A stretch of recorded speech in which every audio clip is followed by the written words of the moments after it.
What's up, boys? So this video is talking all about calisthenics. Personally, I love calisthenics.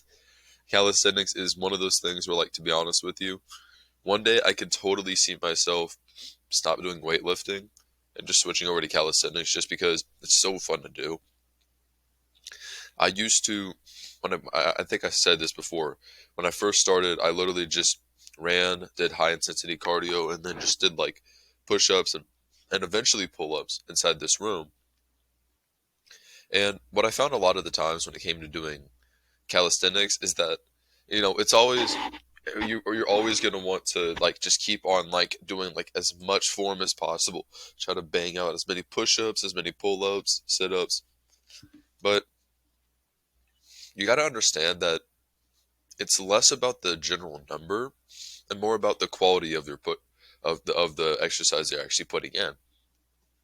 So calisthenics, in my opinion, is really compromised by from three different things. So we got pull-ups, push-ups, and then sit-ups. Because obviously with calisthenics, there's not really a great way to work out your leg muscles. Now there is the horse squat, but it's not really like the best in terms of actually building muscle on your legs. It can strengthen your legs.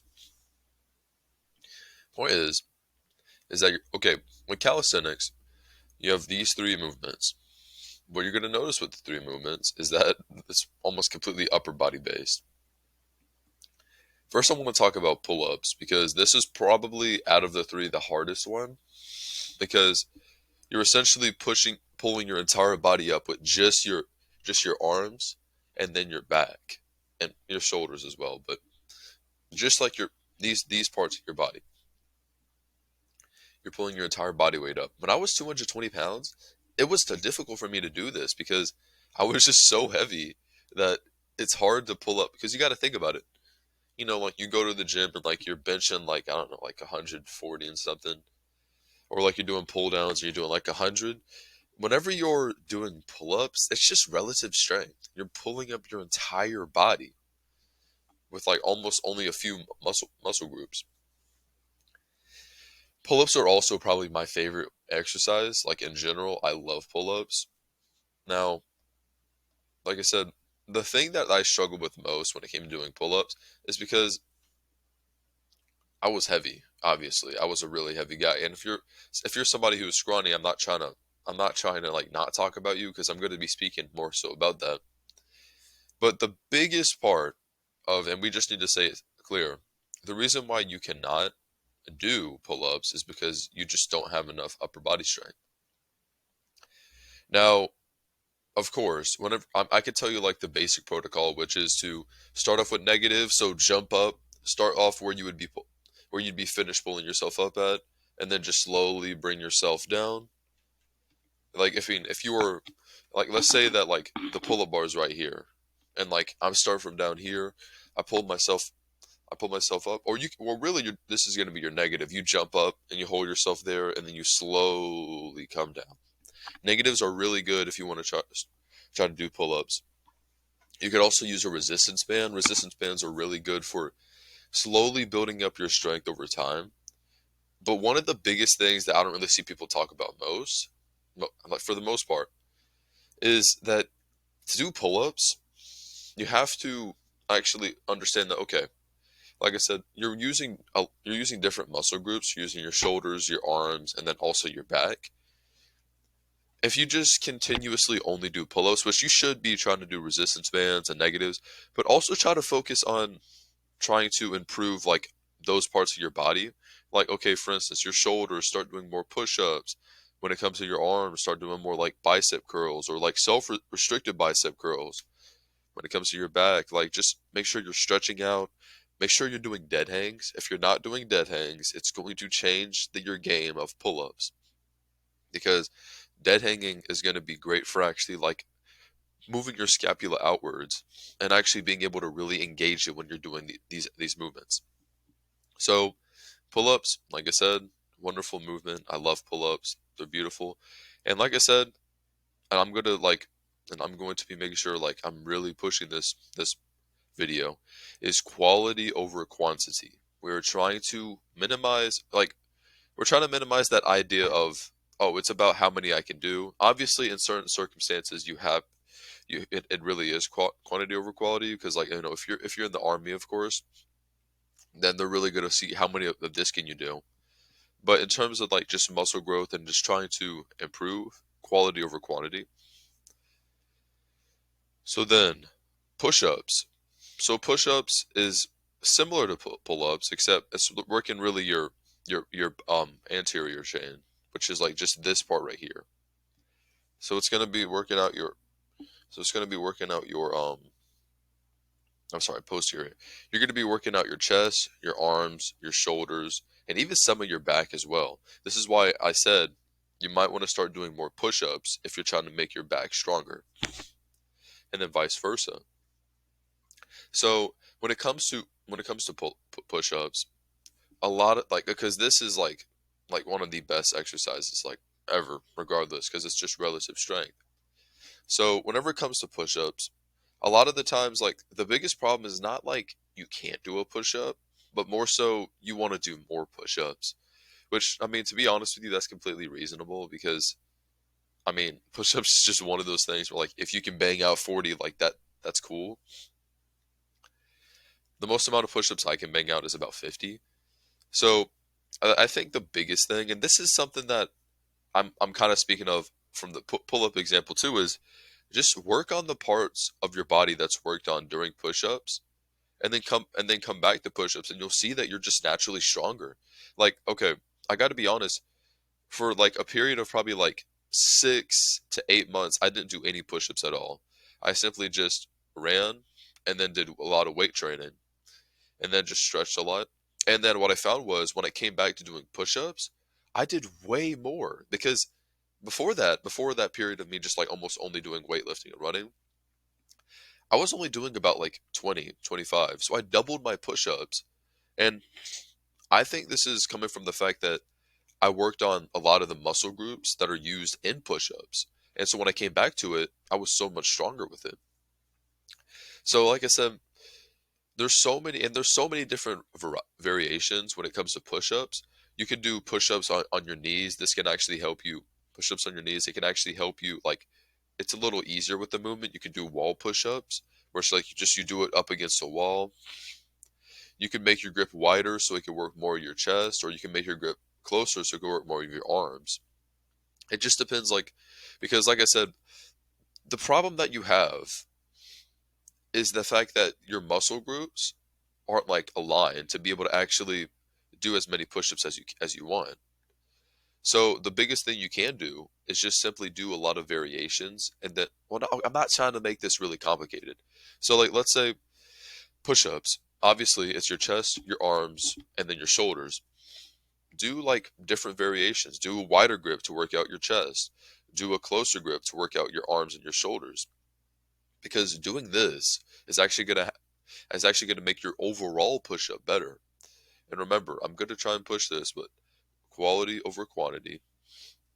The amount of really high the amount of really high quality push-ups you can do, it means that also the amount of your like kind of regular, like the regular generic push-up form, where it's just, instead of you going like all the way down and all the way up, it's really just like it's just like it's kind of almost half reps almost. But that's just how we look at that's just like a general norm. So with the more quality push-ups you're going to be doing, the more quality push-ups, the more activated your muscles are going to be. So whenever you're actually doing like these more of the like the quantity type, you're going to be doing a lot more. Like, okay, for instance, I could do probably about I could do 12 of just like really strict push pull-ups. But if we're talking about just sloppy like kips and stuff, I could do probably like 17, 18. Just because, like, I mean, whenever you like really focus on trying to prioritize the quality, your quantity is just going to be like like magnified. So finally, we're just talking about sit-ups. So sit-ups, obviously, if you can't do a whole lot of sit-ups, it's obviously going to be you just don't have enough core strength. So how do we fix that? So really, what I found, and this is just personally with me, I haven't done a whole lot of sit-ups. Mostly the things that I started doing was more of like crunches, where like I put my it's where you put your legs up and then you just had to bring your head to your like your bring your head and your legs as close as they can be. That's normally what I would do. And but I will say with sit-ups, one of the best things you can do, and this is probably where you will find it the most out of the three movements, is quality over quantity. Because when it comes to your core, right? It's one of those muscles that like a lot of people don't properly squeeze whenever they're making these movements. So like for instance, I used to be able to do like 200 crunches, yet I had like a fat gut and I you can not see them all, and I was losing weight, you still couldn't see them. So what you want to try to do is you really want to try to contract these muscles, and then like okay, for instance, you can do negative. So it's like obviously like if you have your feet like on something, then like you start up where you would be like ending off at, and then come back down, and then like slowly come back down because you're trying to do these negatives so that you can actually like progress when it comes to sit-ups. A lot of people don't properly contract their muscles, and they believe that like if I just crush out as much as I can, then that means my muscles are gonna be stronger and I'll be able to do more. That's not really the case. I mean, you're gonna be able to do more, but there's gonna be a bell curve. You're gonna start to do more, but then all of a sudden you're just not doing any more than you were before. So really, with sit-ups, try to focus on your quality of it, and then you'll see that that quantity, that number that you want, it'll start to go up because your muscles actually grow and they actually adapt to the stresses you put on it whenever you really try to squeeze and get that nice contraction. So like, because I feel like I want to like draw this so you guys can better understand it. Let me move this. So like, let's say this is you. These are your feet. Oh Lord, no. Let's try that again. Actually, no. That'll be fine. And then this is your head. These are your hands. I'm telling you this because I don't want you to think something else. All right. So this is you. You're doing a sit up. So you're starting off in this is the position you're starting off in. What you want to try to do is you want to try to while you're going up, really keep your back straight, obviously, because I see a lot of people who when they're doing a sit up, they're just like they're just like looking like a turtle or something, bro. They just keep like moving around. Make sure that your head is kept in the same position. You don't want to constantly be moving your head because this is like whenever you're constantly moving your head, it can lead to back pain, and you don't want to do this. I mean, literally, look at Mike Tyson, bro. He did so many of these like that, and then look at him now. So what you want to try to do, like I said, is you really want to try to squeeze and contract. Like you want to really feel like okay, it's gonna feel autistic, but you really want to try to get so much of a contraction that you're gonna feel like, oh, I can only do a few reps of this because you're actually activating your muscles, and you actually activating your muscles is going to be the thing that's actually not only making your muscles bigger, but also giving it more strength and endurance. So when you actually rest, which I'm going to talk about rest in a minute, you're going to be able to do more of these sit-ups. This is actually how you progress when it comes to calisthenics in general. Your quality will be the formation of your quantity. So finally, just to wrap everything up, we're going to talk about rest. So if you're doing calisthenics, how often should you rest? Personally, since calisthenics, at first, if you're just like really starting to get into calisthenics, it's not going to be like as like demanding as per se. It's not going to be as demanding as per se weightlifting because weightlifting you're bearing more weight. I'd say that like really resting like a day or two, like really I'd say more so like 2 days in between is whenever you're gonna like give your body time to actually rest and like to encourage stimulation to happen so that they can become bigger and stronger the next time.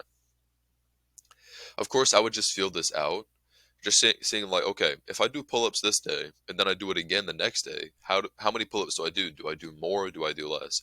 More often than not, it's probably a good idea to take a rest in between. But see like which way actually helps you progress when it comes to doing these movements. That's all I have for you boys.